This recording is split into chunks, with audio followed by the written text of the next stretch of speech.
Assalamu alaikum warahmatullahi wabarakatuh.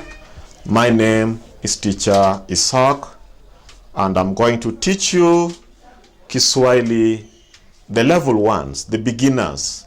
And our topic today is about the Sura ya 11, 11th lesson, and we want to learn about rangi. Rangi means colors. We want to know the colors. I want you to know the colors in Kiswahili. And when we start, we have nyeupe. We have rangi nyeupe. Nyeupe, adhan. Adhan, nyeupe. Nyeupe, adhan. Then we have nyeusi. Nyeupe also means white. In English, white. Nyeupe. Nyeupe in English is white. But in Kiswahili, nyeupe is the rangi. The white one, you can call it nyeupe in Kiswahili. We have nyeusi, black. Nyeusi, black. Mudou. Then we have nyekundu. Nyekundu, red. Gudud. In Somali, gudud. But in Kiswahili, gudud in Kiswahili is called nyekundu. While mudou in Kiswahili, nyeupe. Nyeusi. Nyeusi. Yes, nyeusi, mudou. Then we have adhan in Kiswahili, nyeupe. In English, white. In Kiswahili, nyeupe. Black. In Kiswahili, nyeusi. Red. In Kiswahili, nyekundu. Then we have green. We have green. Color green, we can also call it kijani. Color green, we can call it kijani. Then in Somali, green is called agar. Agar. This is agar. In Kiswahili, kijani. Then we have more colors. We have jale or yellow. In Kiswahili, manjano. Yellow. Color yellow. In Kiswahili, manjano. Then we have blue. In Kiswahili, samawati. Then we have cafe. In Kiswahili, we call it hudhurungi. Kala cafe, we call it hudhurungi. Then we have gray. I think gray, we don't know it in Somali language, but we have color gray, which we call in Kiswahili ni kijivu. Those are the colors we want you to learn today. Let me repeat them once more. Let me repeat them once more. White, nyeupe. White, adhan, nyeupe. Mudou, black. In Kiswahili, nyeusi. Gudud, red. In Kiswahili, nyekundu. We have green, agar. In Kiswahili, kijani. Then we have yellow. Yellow. We call it in Kiswahili manjano.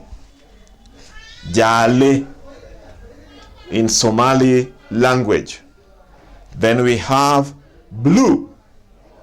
samawati. We also call it blue in Somali language. Then we have cafe, hudhurungi. Then we have gray, kijivu. After knowing the colors, we have some 10 sentences which we can use the colors. Mifano katika sentensi. Now we have to use the colors in a sentence.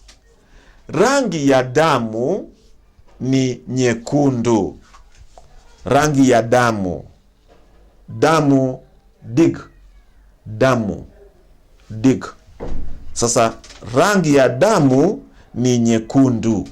Dig, kala yake ni gudud, nyekundu. Gudud, nyekundu.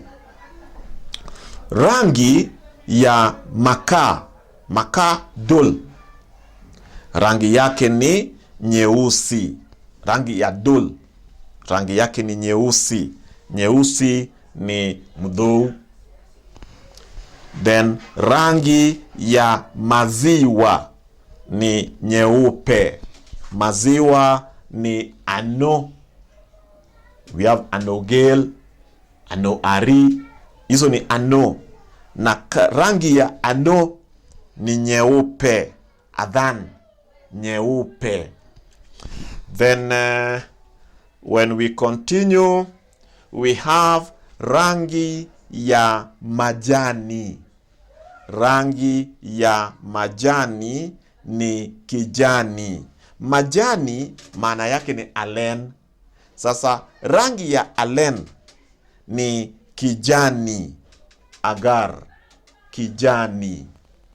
Kijani, rangi. Hii ni rangi, kijani. Agar. Then we have rangi ya ndizi ni manjano. Rangi ya ndizi ni manjano. Ndizi ni mos. Mos in Kiswahili inaitwa ndizi. So rangi ya ndizi ni manjano. Manjano ni yellow ama jale. Jale. Rangi ya punda ni kijivu. Punda ni damer. Damer. And damer rangi yake ni kijivu, gray. Hii rangi ni gray in English. Then rangi ya mbingu ni samawati. Mbingu ni R. This one here. When you look up in the sky, in English we call it mbingu ni sky. It is samawati. Samawati ni blue. Then when we continue, we have zoezi, exercise, which you can do during your free time. Jibu maswali haya. Answer the following question. Mwalimu anatumia kalamu ya rangi gani? Mwalimu anatumia kalamu ya rangi gani? Hii rangi. In Kiswahili, not in Somali language. I want to know rangi. Number 2, wewe unapenda rangi gani? Wewe unapenda rangi gani? Mimi Ishaq ninapenda rangi manjano, yellow. Wewe unapenda kala ama rangi gani? Mimi ninapenda rangi manjano. Manjano. Manjano maana yake ni jale. Rangi ya mti. Rangi ya mti ni tuseme kwa mfano, for example, miti ni gedho. Gedho. rangi ya githu ni kala gani, ni rangi gani? So answer the following questions. You have to answer them using the colors. Thank you very much.